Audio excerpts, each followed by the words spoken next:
Ce jour dédié pour l'élévation de l'âme de Alexis Eliaou Ben Chana, dont l'anniversaire du décès est le 25 Reshvan, de mémoire bénie. La question de Nathan.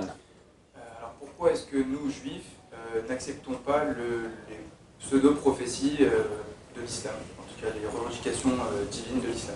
Pourquoi est-ce que c'est... D'accord. Et pourquoi est-ce qu'on accepterait la Torah? Parce qu'on est né juif. La Torah, elle dit on trouve un peuple dans l'histoire qui a prétendu avoir vu Dieu avec je ne sais pas combien de personnes. La Torah dit trouve un peuple qui a prétendu avoir vu Dieu a survécu. Mais un non-croyant te dira ok, t'es très gentil, c'est des bêtises.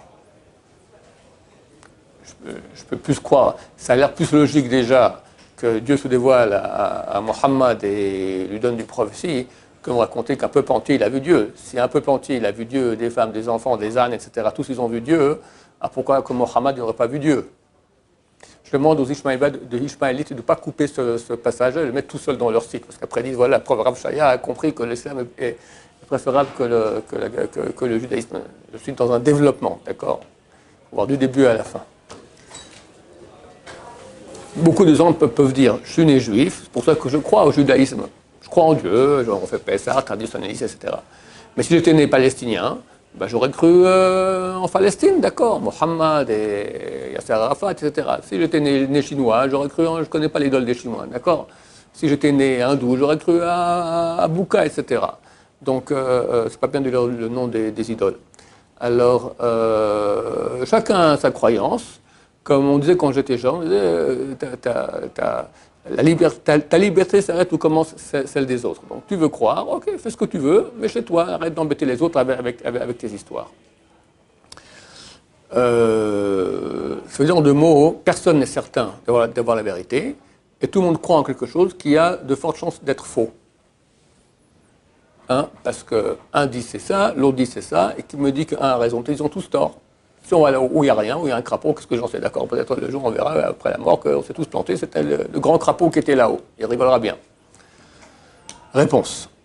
Nulle part dans la Torah il est écrit de croire. C'est faux. Maïmonide commence sa grande œuvre qui s'appelle Mishneh Torah, deuxième Torah, donc il a fait un résumé de toute la Torah écrite et orale, et il dit, commence comme ça, il faut savoir qu'il y a là-bas, on ne sait pas où, quelque part, une réalité première de laquelle tout dépend. Elle est indépendante de ce qu'elle a créé et la création est dépendante de cette réalité première. Il dit bien savoir. Il est vrai qu'il y a un autre livre qu'il a écrit plus tôt, d'ailleurs en arabe, c'est le livre des mitzvot. Là-bas, il fait le décompte des 613 mitzvot. Et là-bas, ils ont traduit, il y a un mitzvah de croire. Il y a à la base un Dieu, enfin une réalité première, etc. Mais dernièrement, enfin il y a quelques dizaines d'années déjà en Israël, il y a un Yéménite, Kapar qui s'appelle, qui connaît très bien l'arabe et qui a traduit, il dit que ça ne signifie pas croire. C'est quelque chose entre croire et savoir. Et quand le Maïmonide a écrit en hébreu, et c'est pas une traduction de l'arabe, il a bien dit savoir. Pour la bonne raison qu'il n'y a nulle part dans la Torah le mitzvah, ve'emanta, tu croiras en Dieu. Il n'existe pas. Et pour une raison très très simple. Un croyant, il a 1 million de chances de se planter. J'ai fait un cours qui s'appelle La preuve irréfutable. Moi, je dis comme ça. Quelqu'un qui croit, c'est un fou. Vraiment, je suis tout à fait sincère dans ce que je dis. Il va baser une vie entière, des efforts quotidiens, des prières, des offrandes, et qu'est-ce que j'en sais? Il va se bloquer de ça et de ça, parce qu'il croit. Peut-être tu te plantes. Comme si je dis maintenant, je crois qu'il y a un cactus ici dans l'armoire. C'est l'exemple que je donne là-bas. D'accord? Peut-être oui, peut-être non, on ne peut pas savoir. Quand je vais baser toute ma vie sur une chose qui est peut-être fausse, il y a beaucoup plus de chances que ce soit faux que ce soit vrai. Parce que toutes les réalités possibles qui peuvent être vraies, il y en a un infini. Et tu dis, ça c'est vrai. Sur la base de quoi? Je crois. Sincèrement, ça frôle la psychiatrie, d'accord? C'est très, très, très bizarre. Bon, alors peut-être que les gens, ils ont un besoin de foi, et je comprends les athées. Un athée, pour moi, est beaucoup plus sain qu'un croyant, bien qu'un athée soit aussi un croyant. Il croit dans son athéisme, d'accord? Quelqu'un qui dit, je ne sais pas si ça existe, quelqu'un qui dit, moi, je crois en rien. Ni je crois, c'est pas je suis un fervent du non-croyant. Je suis ni un croyant, ni un non-croyant. C'est quoi?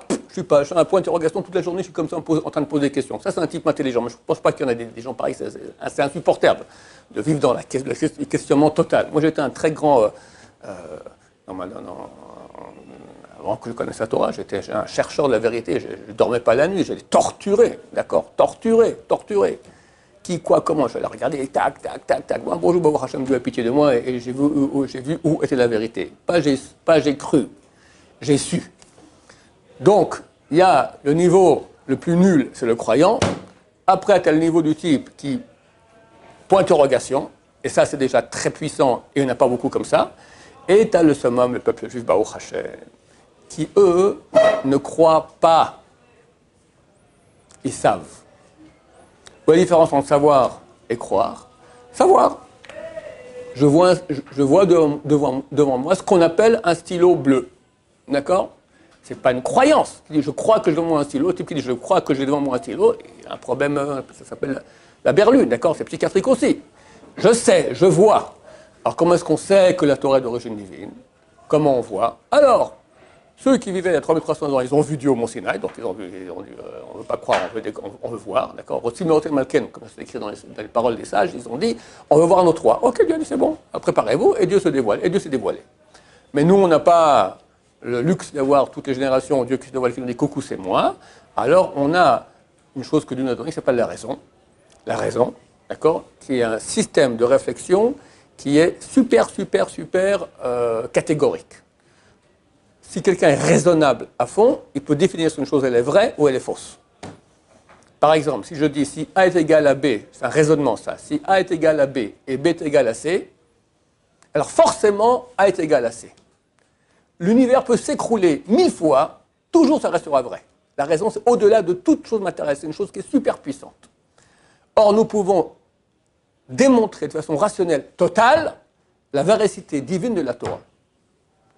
Il y a plusieurs cours qui le font, des cours que ça fait, un cours il aura bientôt 20 ans bientôt en péremption, d'accord, on m'a demandé de le refaire tellement il est vieux, mais bon, il est trop bon pour que je refasse, je n'ai pas la force de le refaire aujourd'hui. Ça s'appelle la preuve irréfutable, des centaines de milliers de gens l'ont vu, personne n'a pu réfuter jusqu'à aujourd'hui. Ils ont essayé, voilà, nada, hein, irréfutable. Après, il y a un deuxième cours, très spectaculaire, ça s'appelle Germamia. C'est moins rationnel que le premier, parce qu'il faut d'abord le voir le premier pour comprendre les raisons. Après, ça c'est encore comme ça. Une bonne gifle avec les étoiles qui tournent, et hop, mais là, on devient des sachants et non des croyants. Donc c'est pour cela que nous ne pouvons pas croire en autre chose que la Torah, parce qu'on a les preuves. Et aucune, je précise et je souligne, aucune autre religion, mode de pensée, non-croyance peut prouver ce qu'elle dit. Personne. C'est tous des croyants. Le plus grand non-croyant, c'est un croyant. Il croit à sa non-croyance. Et le plus grand non-croyant, c'est un croyant. Et c'est tous des cas psychiatriques. Parce que comment tu te bases? Tu bases ta vie sur un peut-être. Bon, alors, tu me diras, j'ai pas le choix. Ok, je préfère faire comme ça. Mais vérifie. Alors, la question que tu te posais, c'est ça. Mais alors, comment ça se fait que dans le monde, il y a si peu de gens qui connaissent la Torah, qui croient, enfin, qu'on appelle croire, qui savent que la Torah est d'origine divine, et tellement d'autres religions qui fleurissent ou dépérissent, il y a un peu de tout. Hein. D'abord, il faut savoir qu'Hachem a voulu qu'il y ait très peu de vérité pour beaucoup de mensonges dans le monde, pour qu'on ait le libre arbitre. S'il y avait autant de vérité et de mensonges dans le monde, alors, vu que le mensonge n'a rien à vendre, c'est un menteur. La vérité, elle est vraie. Et l'être humain, il a en lui une soif de vérité. Il veut être dans la réalité, d'accord? Si c'était moitié-moitié, le mensonge n'aurait aucun impact sur nous, donc il n'y aurait pas de libre arbitre. Donc qu'est-ce qu'il fait? Il met beaucoup de mensonges, très peu de vérité. Et là, même les gens qui commencent à voir qu'il y a une vérité ici, oui, mais alors tous ces gens-là qui font le contraire, c'est très dur. Alors ici, Baruch Hashem, on est à Jérusalem, Ramoth, on est entouré de vérité. Mais les gens qui sont à l'étranger me disent, mais c'est terrible. Il y a des gens qui me disent, je souffre terriblement parce que je sais que c'est la vérité, mais je vois autour de moi tout le contraire sans cesse. Ça use, d'accord, c'est difficile. C'est pour qu'il y ait un libre arbitre. Ok, ça c'est première chose. Deuxièmement, n'importe quel être humain au monde, qui qu'il soit, étant donné qu'il a en lui une partie divine qui s'appelle la Neshama, il a une sensibilité à la vérité. Donc un beau jour, n'importe quel être humain, ça lui arrive au moins une fois dans sa vie. Si pas 10 fois par jour, mais au moins une fois dans sa vie, il se pose la question, qu'est-ce que c'est? Qui suis-je? Qu'est-ce que je fais ici? On est là un certain temps et on disparaît. Pourquoi? Alors, on parle à son copain, il lui dit, oh, arrête, tu m'angoisses, viens, on va en boîte. D'accord? Et ça sera à peu près ici. Il y en a qui sont des gens, moi j'appelle ça un menteur. Tu as posé une question qui est quand même assez importante. Quel est ton but dans la vie? Qu'est-ce que tu fais? À quoi sert ce monde? Tu comprends que si tu as reçu maintenant un appareil super, super sophistiqué, on te dit, écoute, c'est très, très, très calé, c'est des plus grands chercheurs au monde, on travaille 10 ans dessus, c'est un truc extraordinaire. Et on te le donne en cadeau. Bah, tu es très content. Maintenant, tu dis, à quoi ça sert? Et on ne te répond pas. Et toi, comme ça, tu vois que, bon, tu peux mettre ton agenda dessus, il y a WhatsApp dessus, bon, c'est sympa. Et tu utilises pour ça, c'est pas un ordinateur, c'est à la puissance 1 million, un truc super, super solide. Et tu t'amuses à ça. Il n'y a pas de plus crétin, je m'excuse, c'est un terme que j'aime bien dire, d'accord, c'est plus tellement la mode, mais c'est haram, comme on dit en Orient, d'accord, c'est dommage. T'es l'être le plus performant qu'il y a dans la réalité. Il y a un monde tellement extraordinaire. Je parlais à quelqu'un dernièrement, il m'a dit, on a parlé un peu de médecine, d'accord, il m'a dit, les plus grands médecins dans leur domaine, attends, il y a un médecin pour tout. Après, c'est fini, il y a eu pour dans chaque domaine, tu as encore des subdivisions.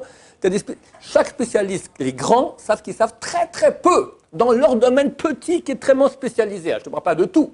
C'est tellement, tellement sophistiqué. Rien que l'être humain. Au niveau physique, je ne parle pas au niveau spirituel. Le monde, c'est extraordinaire. Donc tu as ici une création, enfin, je ne vais pas dire le mot création, déjà ça sous-tend qu'il y a un Dieu. Il y a ici une réalité ici qui est tellement, tellement extraordinaire, tellement fantastique. Et tu dis, bon, tu as raison, viens, on va en boîte. Tu as posé une question, à quoi ça sert? Tu as une machine extraordinaire. Tu l'utilises pour rien, pour faire des petites lumières comme ça, c'est sympa, le WhatsApp, d'accord? C'est pour ça que ça existe. Ça, c'est un menteur. Et sur ça, il sera jugé. Il dit, mais je ne connais pas la Torah. Tu ne connais pas la Torah, mais tu as une tête, tu as vu un monde. Tu sais bien qu'un beau jour, tu es là, tu n'es plus là. À quoi ça sert? C'est la question basique que tu t'es posée. Pourquoi tu t'es arrêté en cours de chemin, tu as dit, ok, je n'ai pas la réponse, je continue la vie. Ça, c'est un menteur. Et pour un menteur, on peut juger un menteur pour avoir menti. Comment on le jugera? Ce n'est pas mon affaire, c'est Dieu qui verra. En tout cas, il s'est planté, le type, parce qu'il passe à côté de ses pompes toute sa vie. Pourquoi? Parce qu'il a menti, il s'est menti. Un type maintenant qui est honnête, même s'il a été éduqué avec les réponses. Alors, des fois, les gens posent la question, on donne une réponse. Ça, c'est la religion. D'accord? Mais vérifie, tu crois? Tu crois? Oui, mon père m'a dit, donc je crois à mon père. Ouais, peut-être ton père s'est planté. Non, c'est son père qui lui a dit. Voilà, peut-être le grand-père s'est planté. Peut-être qu'il y avait au début un malade qui a inventé quelque chose. D'accord? Tous les auteurs de religion qui me disent que ce sont des êtres authentiques et divins, etc. et honnêtes. On ne sait absolument pas. Tu crois. Tu comprends que ça ne veut rien dire croire. Le cactus dans l'armoire. Tu es certain qu'il y a un cactus? Oui, je crois. Ok, tu es malade. Donc il faut une démonstration. Cherche! Alors, ce n'est pas forcément qu'il va arriver sur le cours la preuve irréfutable de Ravon Shaya sur les Hava. Mais passer à côté du peuple juif, il ne peut pas. Quelqu'un qui cherche, il voit tout de suite, il y a ici une religion qui est vieille, qui est à l'origine des plus grandes religions du monde, qui raconte que Dieu s'est dévoilé au peuple. Aucune autre religion ne raconte ça. La Torah le dit d'ailleurs. Est-ce qu'il y a un peuple qui a raconté qu'il a vu Dieu et survécu? C'est quelque chose qu'on ne peut pas inventer. Je ne vais pas faire un cours là-dessus. Pourquoi il y a un cours qui s'appelle La Preuve, d'accord? Bon, j'explique pourquoi c'est ininventable une chose pareille. Tu vois qu'aucune religion elle a osé écrire une chose pareille. Toujours il y a un qui dit Dieu m'a parlé. Ou je suis Dieu. D'accord? C'est les deux versions qu'il peut y avoir. Mais qu'un peuple entier ait vu Dieu, personne n'ose raconter ça. Tu as un peuple qui raconte. Bon, peut-être il l'a inventé. Tu sais qu'il raconte aussi qu'il est éternel et qu'il va être en exil, qu'il va souffrir. Après, il revient sur sa terre. C'était écrit il y a 3000 ans. 3333 ans, d'accord? Que ce peuple-là, il va venir en terre d'Israël, après il va être chassé, il va souffrir, à la fin il revient en terre d'Israël. La terre d'Israël sera aride, elle va être irriguée, elle va donner des fruits, il sera entouré d'Arabes qui verront leur faim, ces Arabes deviendront ou font la paix avec eux, ou ne feront plus la guerre, ils seront affaiblis, etc. Tout correspond. Bah, tu dis comme c'est un truc bizarre. Rien que le fait que ce peuple survive en exil, tu connais un peuple qui a survécu en exil? T'en connais un? En quelques générations, disparu, terminé. Un peuple qui avait une terre, qui a été chassé de sa terre, au bout de quelques générations, il disparaît, terminé, il n'existe plus. On ne peut pas rester nationaliste, amoureux de sa terre, pendant 2000 ans, en mettant jamais les pieds sur cette terre. Narmanide vivait il y a 800 ans, il a été chassé, vu qu'il a discuté, ça s'appelle la disputation de Barcelone. D'accord? il s'est fait attaquer par un juif renégat qui s'est converti au christianisme, qui a attaqué le Talmud. Alors le roi lui demande l'explication. Je lui ai dit, je suis d'accord de venir discuter avec lui, me disputer avec lui, et prouver qu'on a raison, mais à cause que je peux dire tout ce que je veux. Le roi a accepté. Et Nachmanide, il est rentré dans le christianisme, il a fait des râler pâquerettes, ratatiné. Bien sûr, ça existe. En français, la disputation de Barcelone, je crois même qu'on l'a ici dans la bibliothèque. Donc ça existe absolument. Elle est traduite en français. Le roi lui a dit, désolé, j'ai des pressions de l'Inquisition, de trucs de tout le monde, là, la chrétienté, le pape, tu ne peux pas rester en Espagne. Il est parti, il est venu ici en Israël. Il est arrivé en Israël, il a voulu faire les fêtes ici à Jérusalem. Il n'y avait pas minyan. Il n'y avait pas minyan. À Jérusalem, pas 10 personnes. Un peuple qui survit. Alors il y avait un tout petit peu. Il y avait 3 ici, quelques-uns de Hebron, ils ont réussi à faire 10 personnes pour Yom Kippour et Rosh Hashanah. Mais on était hors de cette terre pendant longtemps. Tu sais, 2000 ans, plus 2500 ans qu'on est en exil. Mais disons que la terre, qu'il y a beaucoup moins de monde, elle fait 1700 ans, 1500 ans, où il y a très très peu de juifs sur la terre d'Israël. Les peuples continuent à survivre. Rien que ça. Un type, un non-juif, il voit ça, il dit, mais c'est bizarre. Je vais regarder. Et si c'était un peuple qui, partout où il va, il réussit très bien, tout va très bien, d'accord. Il n'y a pas un endroit où on n'a pas été spolié, persécuté, brûlé, torturé, gazé, et j'en passe. Partout. C'est un commentaire de Haïm Akadosh. C'est un grand rabbin marocain qui vit en Israël il y a 300 ans environ. Il dit les souffrances qu'on a vécues au Maroc, c'est inimaginable. C'est beaucoup plus que ce qu'on aurait imaginé, ce qu'ont vécu les Romains, etc. Mais c'est rien par rapport à ce qu'il y avait quelques années après en Europe, avec les Cosaques, et avec Hitler, et avec Staline. C'est un peuple qui a souffert énormément, partout où il va, comme c'est écrit, Deutéronome 28. Et il survit. On aurait dû se dire, écoutez, moi ça me casse les pieds d'être juif, bye bye, je me convertis à quoi? Chrétien, je suis chrétien. Islam, allez, je deviens musulman. Terminé. Bouddhiste, allez, bouddhiste, tout ce que tu veux, laissez-moi tranquille. Et il continue. Et il revient sur sa terre. Il y a de quoi être, en bon français, être baba. C'est phénoménal. Chaque personne sur terre, pour être jugée, pourquoi tu n'as pas regardé autour de toi? Mais, quoi? Tu as des mais. On passe sur nous mal. On est des nazis contre les Palestiniens. Il y a beaucoup d'antisémitisme, mais c'est vrai. Mais vas-y, déblaye un peu. Cherche. Dieu jugera à quel point chacun était responsable, combien il aurait pu trouver, être conscient, etc. Mais dire, je ne peux pas révéler la vérité en tant que non-juif, c'est archi faux. Parce que tu as une neshama, tu as une partie divine en toi qui te fait chercher la vérité, et tu as les moyens, grâce à la raison, de trouver où elle est. C'est simple. Voilà, j'ai répondu à ta question. Je peux... Ouais, argumente, vas-y. En fait, tout ce que vous avez dit, les musulmans, ils ne le disent pas. C'est-à-dire le fait que les juifs, ils reviendront sur leur terre, le fait qu'ils sont persécutés, le fait que... Il y a plein de choses qui se sont appropriées, comme vous dites, du Midrash, de la Gemara et compagnie. Et du coup, c'est pour ça que si un musulman qui s'y connaît un peu, il vous entendrait parler, il vous dirait « Ok, et alors ?» Je ne sais pas si vous voyez ce que je veux dire. C'est-à-dire qu'il vous dirait, Non, mais vous avez raison. écoute. Mais nous, en tant que musulmans croyants, ça ne nous dérange pas. Je sais pas si écoute, vous êtes persécuté, c'est marqué dans le texte. Oui, si vous allez survivre, c'est marqué dans le texte. Oui, vous allez retourner en Israël, c'est marqué dans le texte. Mais ça ne changera que c'est nous qui avons la vérité et pas vous. Je me suis mal expliqué. Ce que j'ai dit maintenant, je parle de l'histoire du pape, tout ça, c'est le détonateur qui te dit c'est quand même bizarre, va chercher. Quand tu vas chercher, tu vas arriver aux preuves. La preuve, d'accord, la preuve sur ce il doit se baser, l'imam ou le cheikh, etc., ou n'importe qui, s'appelle la preuve irréfutable. C'est je prends les prophéties qu'il y a dans la Torah qui racontent notre histoire à l'avance et tout est réalisé. Et ça, tu n'as nulle part dans aucune autre religion au monde. Et aucune. Et c'est irréfutable. C'est un endroit, c'est ensemble, c'est le même sujet, c'est des choses qu'on ne pouvait pas savoir de façon humaine, etc., etc. D'accord ? Ça, c'est irréfutable. Comme je dis, je répète ici, si on m'amène une seule... Moi, j'en ai des dizaines de preuves que la Torah est vraie. Des preuves rationnelles, solides. Qu'on m'amène une seule preuve, une, de n'importe quelle religion, que ce soit l'islam, la chrétienté, les crapauds, tout ce que tu veux, d'accord, de vérité, je me convertis à cette religion, je fais des séminaires pour eux. J'étais assailli par des preuves, soi-disant preuves de l'islam. Je les ai cassées l'une après l'autre. Tac, ça s'en est pas une pour ça, tac, tac, tac. Tout ce qui était juste et vrai, des vraies preuves, ça vient de chez nous. C'était piqué de chez nous. D'accord ? Il n'y en a aucune. Voilà. Contrairement, des fois, des gens, ils amenaient des preuves. La preuve, c'était des trucs complètement absurdes. Soit disant une preuve, d'accord, c'est la preuve que c'est faux. Il a vu, c'est sa lumière. Bon, je ne vais pas rentrer là-dedans, en 2 mots. Wallo, rien du tout. Encore une question? Pourquoi vous n'écrivez pas un bouquin, du coup, avec toutes les preuves dont vous avez parlé?